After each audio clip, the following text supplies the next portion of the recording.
So kailangan mong gumising. Be smart enough. Huwag kang magpalinlang talaga na inuuto ka lang ng lalaki, marami akong gagawin, mamaya na babe.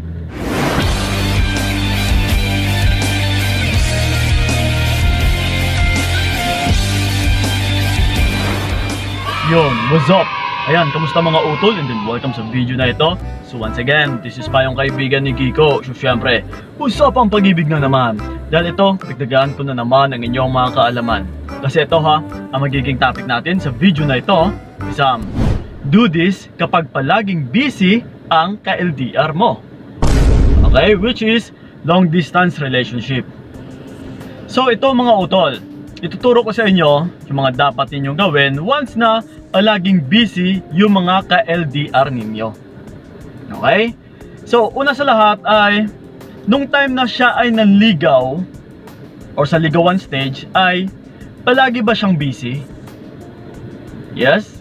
Kagaya ngayon sa mga pinapakita niya na palagi siyang nagdadahilan na palagi siyang busy.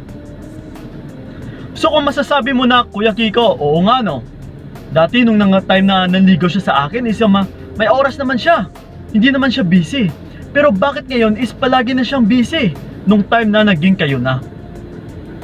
Okay? Pero una sa lahat once na may manliligaw kayo, sa umpisa pa lang ay palagi nang busy, ibasura nyo na yan. Okay? Kasi for sure, until na magiging kayo ay hindi talaga magkakaroon ng oras yan sa inyo. Okay? So ngayon ito, na nung time is may oras naman siya sa inyo, sa time nung nanligaw siya, and then ngayon is wala na. Ito mga utol una sa lahat talaga yung maipapayo ko ay huwag kayong magpauto. Yes. Kasi once na palagi nang nagdadahilan yung mga partner ninyo na babe, pasensya na, busy ako, marami akong ginagawa, or yung tipong paiwas, ito mark my word, hindi ka importante sa taong yan. Hindi ka mahalaga sa taong yan. And then, in other words, hindi ka talaga totoong minamahal ng taong yan. Kuya Kiko, ramdam ko naman yung pagmamahal niya Ramdam mo ba yung pagmamahal niya? Na kung kailan mo lang siya makakausap? Pagmamahal na ba yan sa'yo, utol? Na kahit sabihin pa natin na, Kuya Kiko, kasi parang busy naman talaga siya sa trabaho niya Oo nga.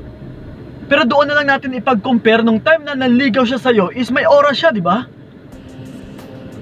So ngayon sa kalagitnaan ng relationship niyo is kapag may pagkakaiba or may pagbabago na, for sure, which is pinagsawaan ka lang or talagang ginamit ka lang. Lalong lalo na dyan sa mga nakakausap ko na rin na yung sabi nila, Kuya Kiko, may oras siya sa akin kapag may oras din siya na pangangailangan. Kapag kailangan niya ng pera, kapag kailangan niya yung katawan ko. Pero after nun is itsyapera na naman ako. Palagi na naman siyang busy. Yes, utol like I said kanina, is huwag na huwag talaga kayong magpauto. Actually, inuuto lang kayo. Once na yung lalaki ay puro paiwas, palaging busy, is minamanipula ka lang. Pinapapaniwala ka lang, which is hindi naman totoo. Ginagamit niya lang or ginagawa lang ito ng dahilan ng lalaki na kunwari is busy pero yung pala ay ayaw niya talaga sa'yo. Okay? May iba siyang pinagkakaabalahan na mas importante pa sa'yo. Kasi kung totoong minamahal ka ng taong yan ay magkakaroon at saka magkakaroon talaga yan ng oras para sa'yo. Araw-araw, utol. Hindi natin pwedeng sabihin na sa isang araw, Kuya Kiko, minsan hindi kami nag-uusap and then kinabukasan is doon na naman kami nag-uusap na parang may puwang. Hindi po natin matatawag pa rin yan na minamahal ka ng lalaki or you are in a good relationship. Kundi sablay pa rin. Hindi rin natin masasabi na minamahal ka talaga ng sobra ng lalaki. Kundi inuuto ka lang. Ginagamit ka lang. Sa gawain na ito, utol, is red flag ito. Which is nagpapahiwatig talaga na inuuto ka lang ng lalaki. Kahit nga mga seafarer, kahit nga mga seaman, di ba? Once na magkakaroon ng signal is hindi mapapakali na kukontak sa kanilang mga misis, sa kanilang mga partner. Kasi ganun nga is wala kasing tao na nagmamahal na Matitiis yung tao na minamahal nila na hindi makausap? Talagang gagawa at gagawa yan ng paraan, utol, para makausap lang yung taong minamahal nila, para kamustahin man lang, dahil dito nagpapakita na may pag-alala siya sa'yo.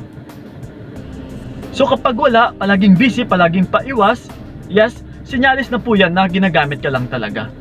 So kapag ganito ang ginagawa ng lalaki, na palaging nagdadahilan, huwag na kayong magpa-auto ha. If I were you, ay kalasan nyo yung taong ito.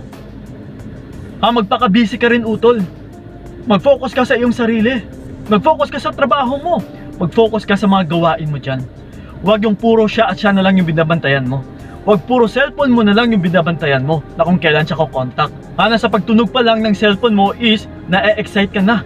Na yung buong akala mo is siya na yung tumatawag. Siya na yung nagme-message. Diba? So, dahil sa mga gawain na ito is nag-aaksaya ka lang ng oras. Kaysa marami ka pa sanang gawin na mas importante din. Hindi ka nga mahalaga sa taong ito and then siya binibigyan mo ng oras, nilalaanan mo ng oras. So again mga utol, mas may importante pa sa taong yan, na kung saan is hindi ka naman importante din.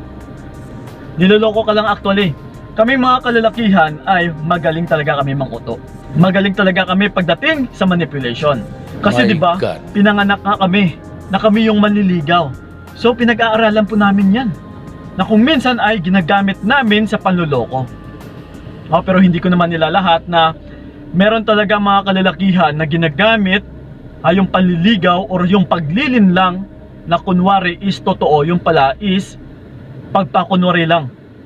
Nagagamitin lang pala yung babae. So mag-ingat po kayo.